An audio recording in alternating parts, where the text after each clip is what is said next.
Hey everyone, welcome to your crash course in Nearpod. The first step to Nearpodizing your slides is to open a Google browser window. So you'll see when you pop open Google Chrome and you have a fresh tab, there is the little waffle button in the corner. You're going to go ahead and click that. If it prompts you to sign in, you might need to do that. We've been using this throughout the school year for the Bitmoji classrooms and if you have the Google Voice account. So it's just a matter of knowing that login information. Once you're in here, you're going to navigate down to Slides. You need to use Google Slides for this also. So once we're there, you're just going to click a blank presentation. And I like to add some slides to make copying and pasting faster. So I'm just going to go down here to the blank one. I find that a lot easier. And at that point, you can just, once it's highlighted, copy and then paste and paste and paste until you have as many slides as you need. So once that step is complete, you're going to add content to your slides. So basically, I went into the iReady toolkit and I grabbed some of the kindergarten slides. Those pop up in PowerPoint. As far as I can tell, PowerPoint isn't compatible with the Nearpod.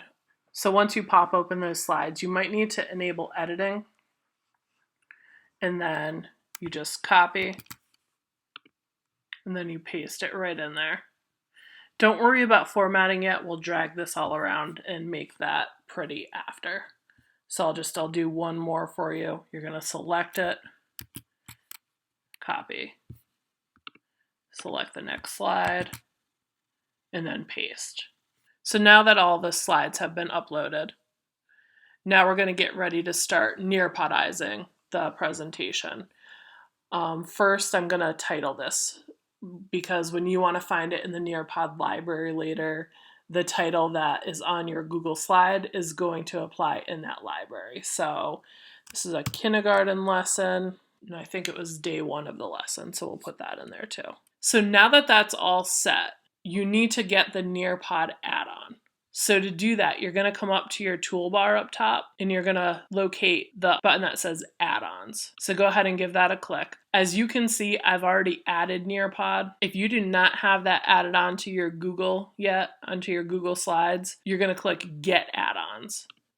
And then once that pops up, you're going to see all these different programs you can use as add-ons. So you'll see the Nearpod add-on is right up top here. If not, just come up to the search apps, type in Nearpod, and they'll pop right up for you. And mine, you can tell it's already installed because it says installed. Otherwise, just click on it. Super simple. Then you're all set with your add-on once you do that. Now that the add-on is in, this is where we can really start making our slides interactive. I'm going to go back up to that add-on button and I'm going to click Nearpod and it's going to give me an option to open Nearpod. And if you notice right on this right-hand side, there's kind of a Nearpod toolbar popping up. And then from that point, you're going to go select your slide that you want to Nearpodize, and then you'll pick a feature that you want to do. So let's say we want the kiddos to circle all of the round shapes in here, whether you're talking about circles or spheres. So I'm going to make this a draw it. So I'm going to go over to the side here. This scrolls up and down. I found the draw it. And it's going to help me customize that slide. So I might type instructions. The kindergartners might not be able to read, but if a parent is helping them, they can. So I think it's nice to put it in there. We'll have them circle all circular shapes and spheres. You can decide if you want to give them a timer for this activity. That way they're not taking forever on it. So a simple activity like that, if it's the first Nearpod activity, you might want to give a little longer. We'll give them 2 minutes to do that. You can always force it to go faster too. Don't worry about getting stuck to that 2 minutes if the kids finish quickly. All right, that's that. So you'll see that I clicked that button that said convert this to a draw. It just took a few seconds to load up and it reproduced that slide above. So now we were working on slide 2. It left you your original copy and then produced it on slide 3. You can decide if you want to take that, remove it, totally up to you. One of the benefits of leaving that in there, you might want to use the annotate feature on your Zoom and just show them what you want them to do, use an example. So that's basically how you Nearpodize a slide. Once you're done Nearpodizing your slides, you're going to come down here and click Save and go to Nearpod. And you can see right here, it's saving the lesson. You'll see the title pop up right on the top. So now we've created the lesson. Now you've got to know how to launch the lesson to use with your students.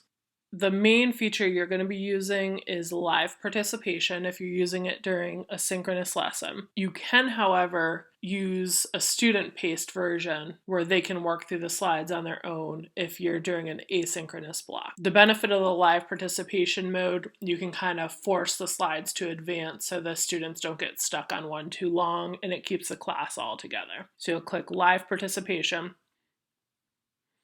And then immediately your code is going to pop up. Now think of this like a Kahoot. If your students go to join.nearpod.com, they can type in this code. But even easier than doing that, you're going to come down here, you're going to click link, and it's already highlighted for you, and just click copy, and you're going to paste that right into your chat for your class. So at this point, the students just need to be able to type their name into a name box. There's a second box below it. They can just leave that one blank, and then they'll launch the lesson.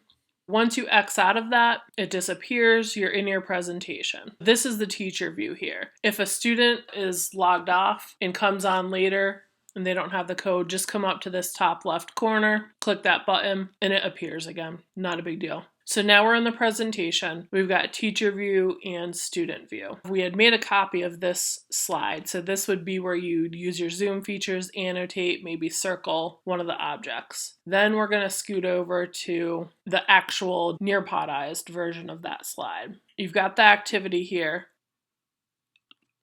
Here's the student view of what that looks like. And if you saw, I clicked in the top right corner, there's an S up there that's going to help you toggle between teacher and student view. This is what the students see. You're going to want to flip over to student version the first couple times they use this and just review the tools with them. Like let them know you click down here to color, and this is how you pick the color. All right, we'll go light blue. And then just kind of show them this is how you would circle the shapes, and oh, if it's not a circle, let's put an X through it. The little ones, you might not have them using a text feature or searching the web for photos to put in here. Older kids, you might. The other important feature is the erase feature, and that's going to be an important one because if they make a mistake, you want them to be able to erase that. All right, so that's student view. Just show it to them before you have them start it. And then the last thing, they need to click the submit button. And this is what is going to allow you to get kind of a report and grade their work. So that's a key step right there, submit. We'll flip back into the teacher view now. So as you're waiting for your students to complete this slide and finish their activity, you're going to see now I only have one student signed into this class, but if you had a full class, you'd see a bunch of tiles, one for each of them. So as soon as they hit that submit button, you'll see that they've submitted. It'll pop up right there, and you can see their responses.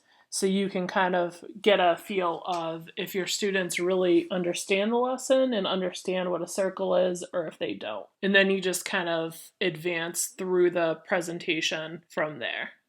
Before we exit out of this lesson, I just want to show really quickly. If you want to make sure your students are all logged in, you're going to click over to this on the bottom.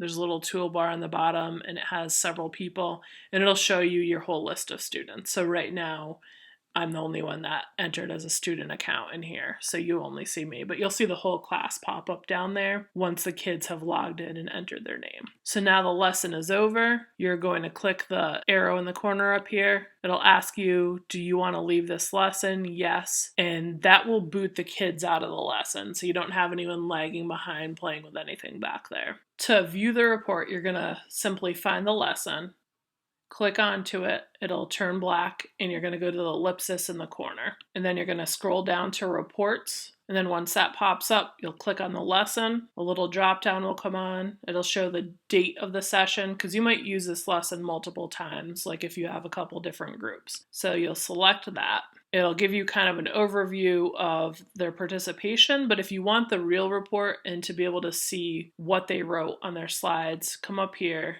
PDF the session view. I'm just going to put it on local drive. It's going to give me a little pop-up on the bottom here, and I'm going to open it up so you can see the participation, and then you can see the little snippet down here of what they circled, didn't circle. Some of the features of Nearpod that you put in will actually give you right and wrong answers. So the draw is a little bit different. One more key feature that I want to share.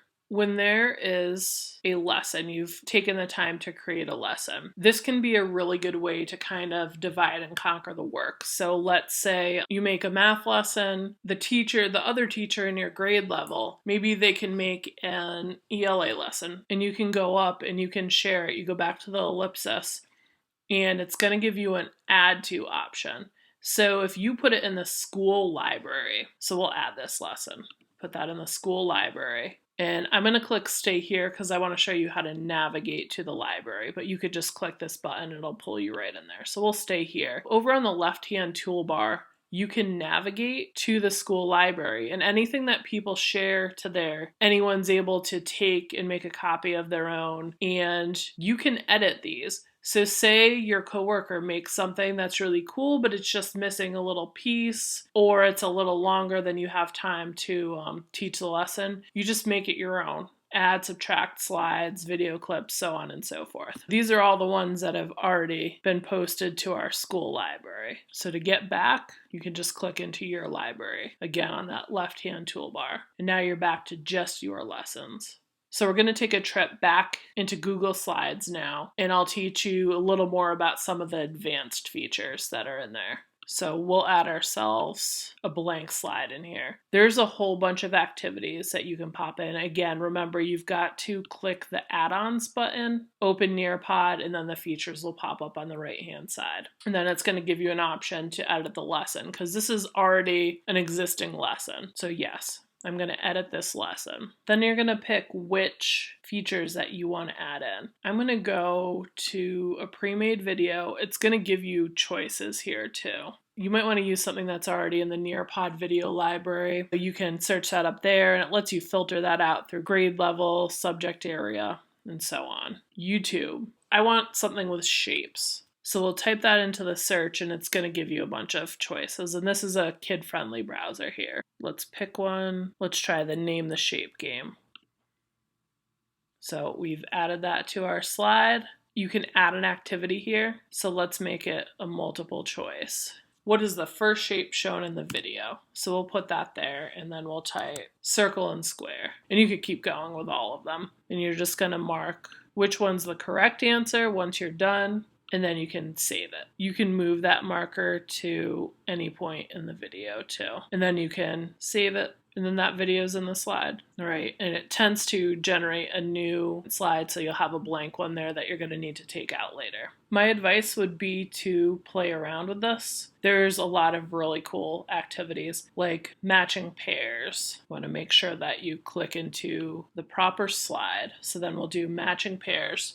This is a really cute one for the younger kiddos. So we're simply going to type in match the shapes. That's your simple set of instructions. Decide if you want a timer or not, and then you're going to add a pair. Here's where it's really kid friendly. You can use text for the older kids, but you can also add an image. So now we're going to add an image. We're working on shapes, so let's try square clip art. Let's see. Whole bunch of squares. We'll do this cute one here. It'll save, and then we're going to find a matching pair for it.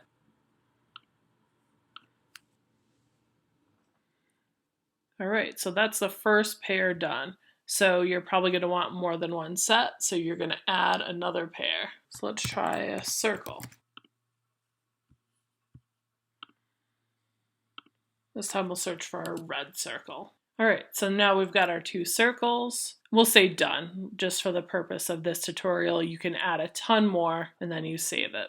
And now you've got an activity where the students can make matching pairs. There's a ton of features in here. My advice would be to play around with it and experiment with it. We'll do more trainings in the future for those, but for now we just want you to be able to get started and have something the students could submit to you that could be used for a grade later.